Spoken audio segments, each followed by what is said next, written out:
झांकाकर vote appeal कर रहे हैं। वार्ड नंबर 3 से भारतीय जनता पार्टी से इस बार रणवीर सिंह जडेजा, उर्वशी पंचाल, कल्पना पटेल और पंकज तड़वी दावेदारी कर रहे हैं और घर घर जाकर वार्ड नंबर 3 में जो समर्थन पहले उन्हें मिला था उसे फिर एक बार हासिल करने की आस लगा रहे हैं। डोर टू डोर प्रचार चल रहा है और समर्थकों के हुजूम के साथ बिपिन बापू के नाम से जाने जाते जो पहले भी कॉर्पोरेटर रह चुके हैं रणवीर सिंह जडेजा यहाँ पर अपनी पूरी पैनल के साथ चुनाव प्रचार में जुटे हुए हैं।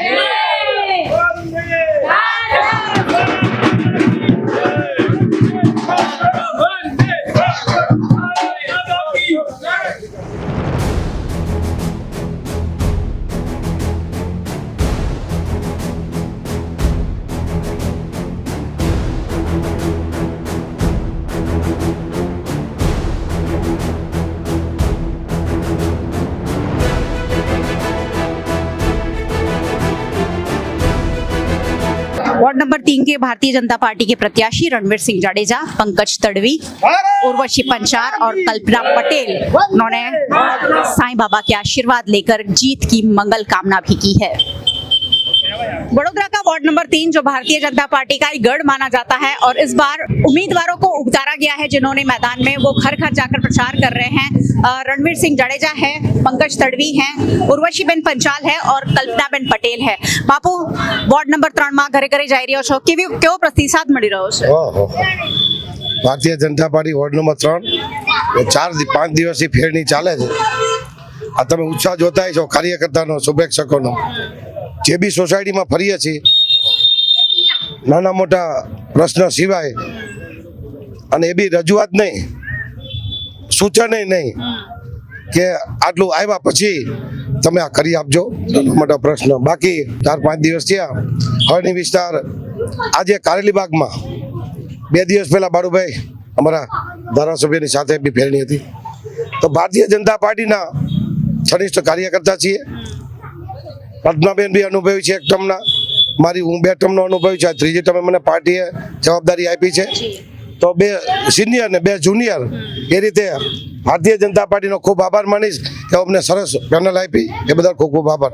અત્યારે પ્રધાનમંત્રી આવાસ યોજનાથી શરૂઆત કરી સમા વિસ્તારના કાર્યકર્તા કરશનભાઈ ભરવાડ, માજી સરપંચ મુન્નાભાઈ, અજીતભાઈ, દિલીપભાઈ, તમામ કાર્યકર્તા સાથે જોડાયેલા છે વેમાલીમાંથી, દરેક એરિયામાંથી। તો આજ બી તમે કદાચ જોતા હશો હમણાં શક્તિ પાર્કમાં કે લોકોનો કેટલો ઉત્સાહ છે।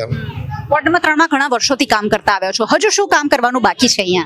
હા, એમાં એવું છે કે મારો અડધો જ વોર્ડ હતો, અડધો 4 નંબરમાંથી આવેલો, એટલે અધૂરા બાકીમાં તો લગભગ એવું હજી સુધી ક્યાંય આવ્યું નથી, પણ જે બી કામ બાકી હશે મોટા પ્રોજેક્ટો એ બી ચાલુ કરાવી દઈશ। આ બેન એટલે અમારા પંકજભાઈ પંચાલ જે 40 વર્ષથી ભારતીય જનતા પાર્ટીમાં કામ કરતા હતા, એને પાર્ટીએ એના પુત્રવધુને જે ન્યાય આપ્યો છે એટલે કાર્યકર્તા ખુશ છે। બેન નવા છે, એનો પરિવાર ભાજપ માટે નવો નથી। રોશીબેન, વર્ષોથી તમારો પરિવાર જે છે ભાજપ માટે કામ કરતો આવ્યો છે અને તમને પણ હવે મોકો મળ્યો છે, શું કહેશો? બસ મને જે મોકો મળ્યો છે હું જનતાની સાથે રહીને, અને અમારા સિનિયર બિપિન બાપુ છે, કલ્પનાબેન છે, પંકજભાઈ છે અને ઉર્વશી, અમે ચારેય ભેગા થઈને અમે આ કામ આગળ વધીશું એમની સાથે। કલ્પનાબેન, તમે શું કહેવા માંગશો વોર્ડની જનતાને, કેવો પ્રેમ મળી રહ્યો છે?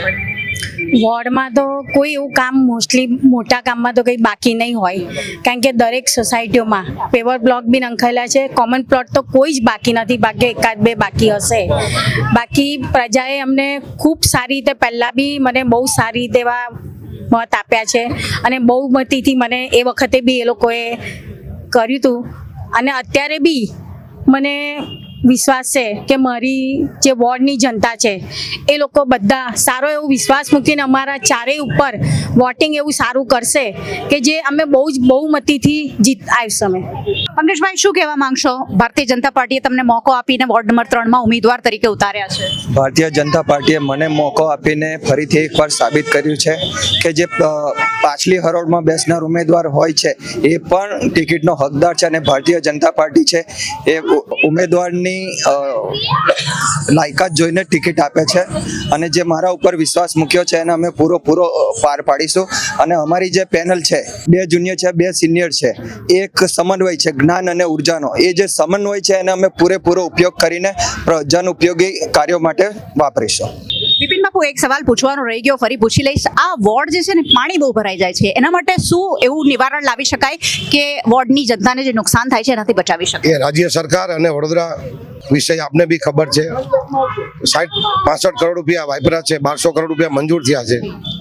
ગયા 2 વર્ષથી આવા વર્ષમાં એટલો ફરક પડ્યો કે 2 થી 3 ફૂટ પાણી ડાઉન થયું દર વખતે. મને 2005, 2014, 2019 અને 2024 હું તમામ પૂરમાં હાજર હતો અને મને ખબર છે કેટલા ફૂટે કયા વિસ્તારમાં કેટલું પાણી આવે.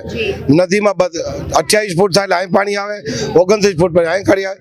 પણ રાજ્ય સરકાર અને વડોદરા શહેર ચિંતિત છે અને વિશ્વામિત્રીનું સારું થશે એવી.